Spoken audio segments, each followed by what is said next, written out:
ঘৃণা করতে গিয়ে যখন দেখবে তোমার মারাত্মক কষ্ট হচ্ছে, তখন জানবে তোমার ভালোবাসাটা মিথ্যে ছিল না।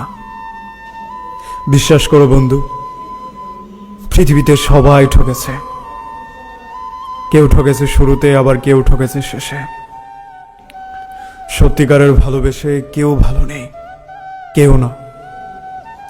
আমার যুক্তিতে অপ্রকাশিত ভালোবাসাগুলোই সুন্দর হয়, আর যা প্রকাশিত হয় তা শুধুমাত্র যন্ত্রণা দেয়।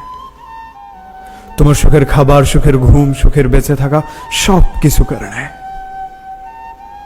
আসলে কি জানো, মানুষ কখনো কখনো নিজের ইগোকে অধিক মূল্যায়ন করতে গিয়ে শুধু নিজের বিশ্বাসই হারায় না, বিশ্বস্ত মানুষকেও হারিয়ে ফেলে। একা যেতে চাওয়ার চলে যাওয়া দুটো এক নয়। প্রতারক, স্মৃতি ও চোখের জল এইসব ছেড়ে আসলে মানুষ কোথাও একা গিয়ে বাঁচতে পারে না। এসব স্মৃতি, প্রতারণ সব মানুষকে পেছনে আঁকড়ে ধরে রাখে। আসল ব্যাপারটা কি জানো, মাঝে মধ্যে মনে হয় কিছু মানুষের সাথে যদি আমাদের পরিচয় না হতো, তাহলে হয়তো জীবনটা আরো অনেক সুন্দর হতো।